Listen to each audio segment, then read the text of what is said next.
dollar and take our dollar as the standard, take it off as the standard. And that's okay if they want to play that game, but I can play that game too. So anybody that's in BRICS is getting a If Trump's tariffs and economic threats continue to escalate, the prospect of a full-scale currency war may soon shift from speculation to inevitability. Analysts are already outlining a troubling scenario. BRICS will not remain at the level of symbolic statements. They are likely to fast-track trials of a joint digital reserve currency, giving nations a direct alternative to the US dollar. If this becomes a functioning system, the question will no longer be, will the dollar be challenged? But rather, how quickly will its dominance unravel? This is no longer about a theoretical shift decades away. It's about what could happen in the next 2 to 3 years, a timeline that few in Washington appear prepared to confront. Beijing's financial think tanks predict that China could begin pilot oil trade settlements with Russia via an expanded BRICS Pay digital system as early as 2026. India is reportedly laying the legal foundation to allow steel, coal, and even pharmaceutical transactions to bypass dollar clearinghouses. Analysts estimate that even these initial pilot programs could exceed $30 billion annually, creating a symbolic precedent that challenges the psychological grip of the US dollar. What worries Washington isn't just trade volume, it's the speed of trust migration. Countries outside BRICS, including Turkey, Egypt, and Indonesia, have already expressed informal interest in participating once the system proves reliable. A senior European energy executive was quoted privately saying, "The first step is small contracts. Once we see the system doesn't collapse, we follow the cheaper, safer option, and that might not be the dollar." The US Treasury, in response, might resort to aggressive monitoring of global banks that process BRICS-linked transactions, even threatening sanctions on those that adopt the new system. But such tactics could backfire spectacularly. Experts warn that overusing dollar-based sanctions risks encouraging more nations to disconnect from SWIFT, the US-dominated global payment network. "You can't punish everyone forever," said one former IMF advisor.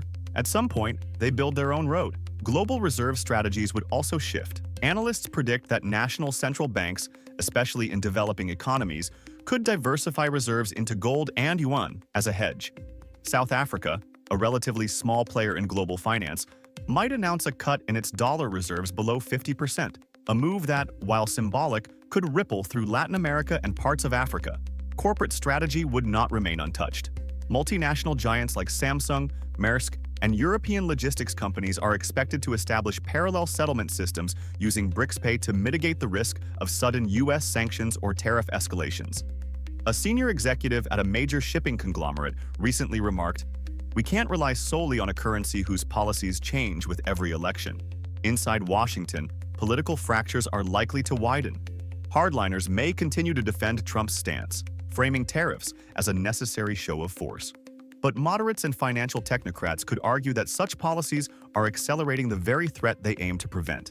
"You don't keep friends by putting a gun to their head," warned a former Treasury official during a recent policy forum. Meanwhile, BRICS leaders are expected to make bold commitments at their upcoming summits. Several insiders suggest a target to reduce the share of USD in intra-block trade to below 20% by 2028. Even if this goal takes longer than expected, its announcement alone would send a powerful psychological signal that the US can no longer take its monetary dominance for granted. And perception, as economists repeatedly emphasize, can become reality. Once major economies begin planning for a post-dollar system, the momentum toward diversification becomes self-reinforcing. The dollar's greatest strength has never been its paper value. It has been the trust that everyone would continue using it. If that trust weakens, numbers will follow. The future may not collapse overnight. The US dollar could remain the world's dominant currency for years.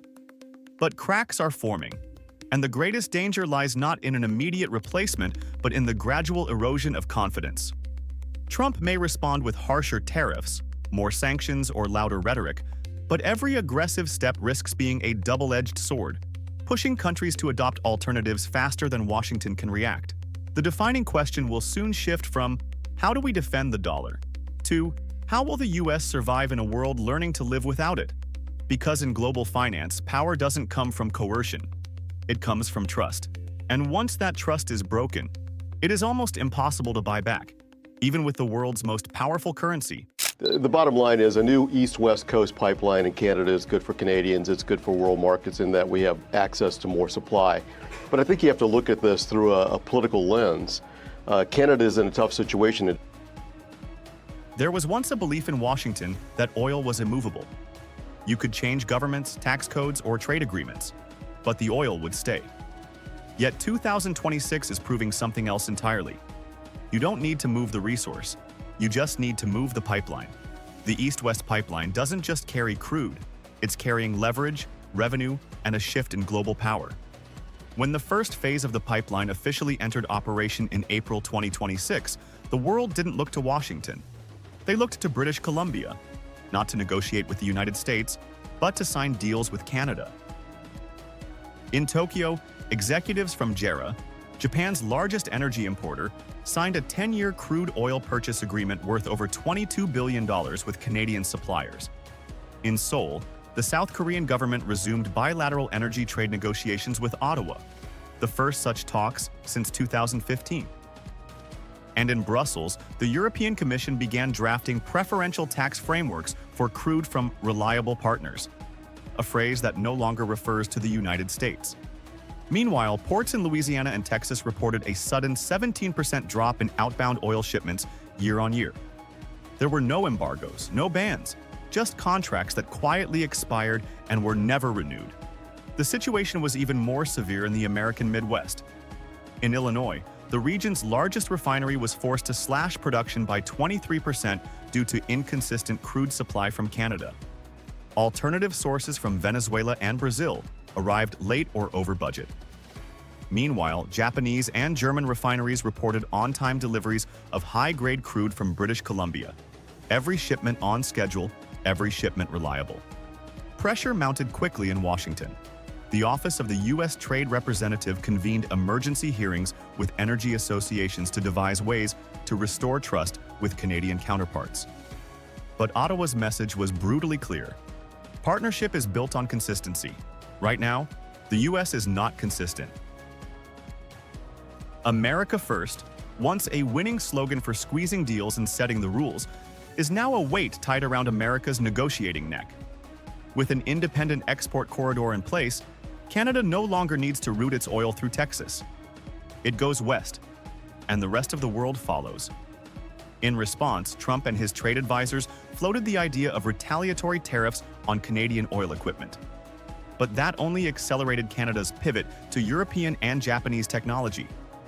Within the first 6 months of 2026, investment from Norway and Germany into Canada's energy automation and emissions reduction tech had more than doubled. While Canadian operators upgraded to smart monitoring systems and EU-certified refining modules, U.S. oil infrastructure faced a crisis of its own. Maintenance delays, parts shortages, and plummeting overseas demand. What used to be called a trusted neighbor was now an unreliable, unpredictable actor in a high-stakes global supply chain. Behind closed doors, Washington's allies began hedging. In Seoul, policymakers reclassified U.S. energy supplies as Tier 2, a quiet but telling downgrade. In Berlin, Canadian crude began receiving green import credits, while American suppliers faced new inspection protocols. And in Ottawa, ministers spoke not of countering U.S. pressure, but of building immunity to it. The East-West pipeline had done its job, not just as infrastructures, but as a geopolitical firewall. This shift didn't come overnight. It wasn't explosive. It was slow, methodical, a silent rerouting of global trust, away from Washington toward a partner with fewer surprises. The United States is no longer the energy transit hub. It is a detour, tolerated, not preferred. And in 2026, the world has found its alternative, a Canada that exports directly, negotiates bilaterally, and no longer asks for American permission. The question now isn't, will the U.S. lose its central role? It's, now that it's been replaced, how will it survive in a new energy order? One where there is no middleman, no privilege, only reliability. Because in this new world of oil, the buyer doesn't care about power, they care about who shows up. On time, every time. And we'll be announcing something very soon on pharmaceuticals that they're going to be tariffed if they have to bring the pharmaceuticals into the country, the drugs and other things into the country. They're going to be tariffed at a very, very high rate, like 200%. On July 8th, President Trump raised the stakes again. Standing before his cabinet, he confirmed what many feared. The U.S. would soon impose pharmaceutical tariffs as high as 200% on any country that doesn't bring drug manufacturing onto American soil.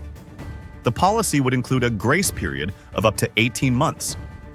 But after that, Trump said, everybody pays. The threat isn't just economic. It cuts directly into the global healthcare system, and it's already testing America's most crucial alliances. Australia is on edge. Canada is bracing quietly. And with Trump setting a hard deadline for August 1st, time is running out. Australia is a significant exporter of pharmaceuticals to the US. They're in our top 5 exports and valued at more than $2 billion last year. The warning hit Australia hard. Last year, Australia exported over $2 billion in pharmaceutical products to America, making it one of their top 5 export categories. Most of those are blood plasma and vaccines, primarily produced by CSL, a global biotech firm with plants in both countries.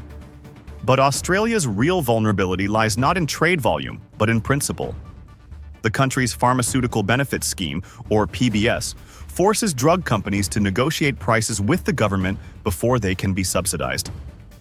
It keeps medicine affordable for Australians, but it's long been criticized by the US pharmaceutical lobby. Now, under Trump's tariff plan, that criticism has turned into retaliation. Yet, Australia's government isn't budging. Treasury Minister Jim Chalmers called the move deeply concerning, but stood firm. The Albanese administration refused to touch PBS, arguing that bowing to US pressure would mean higher drug prices for their own citizens. The clash reveals just how far the US-Australia relationship has eroded. Canada and the UK have already secured partial tariff exemptions, mostly by pledging to increase defense spending. But Australia remains on the outside, without a meeting and without a path forward. Canada does send a lot of drugs to the United States. We have some generic manufacturers right here at home, and vice versa. We receive medications from there. While Australia confronts the threat head-on, Canada is playing a different game. As of early July, Canada hasn't received a pharmaceutical tariff letter. But the risk is real. According to MedTech Canada and industry experts at the University of Toronto, Canadian drug supply chains span multiple borders, often crossing the US 2 or 3 times before reaching patients. Around 80 to 90% of raw materials used in pharmaceuticals come from China or India. In this tangled web, a 200% tariff would be devastating. Health Canada has already begun compiling a list of critical medications to insulate from shortages. Canadian associations are feeding data directly to Canadian leadership. Behind the scenes, Canadian experts are working with American health experts and lawmakers to argue for exemptions on humanitarian, not just economic grounds. Unlike Australia, Canada isn't confronting Trump with a headline, but it's building a firewall from within. Trump's strategy is straightforward. Raise the tariff bar so high that countries will be forced to negotiate bilateral trade deals. It worked with steel. It worked with autos. Now he's applying it to drugs. But the calculus is changing. Tariffs on pharmaceuticals don't just hurt manufacturers. They ripple through hospitals, insurance systems, and patients themselves. That's why even US senators and medical lobbyists are reportedly pressuring the White House to scale back. Yet Trump remains unmoved. He insists that August 1st is the deadline. Everybody has to pay, he said. And if they don't want to pay, they can stop selling into the US market altogether. That posture may yield short-term leverage, but it's also causing long-term damage, especially with allies who once viewed the US as a partner in healthcare innovation, not a tax collector. For Australia, the fight is public. For Canada, it's quiet. But both are being pulled into a geopolitical storm where medicine becomes leverage and access becomes privilege. The coming weeks will show whether Trump's tariff play succeeds. But one thing is clear already. The world's closest allies are no longer backing down without a fight.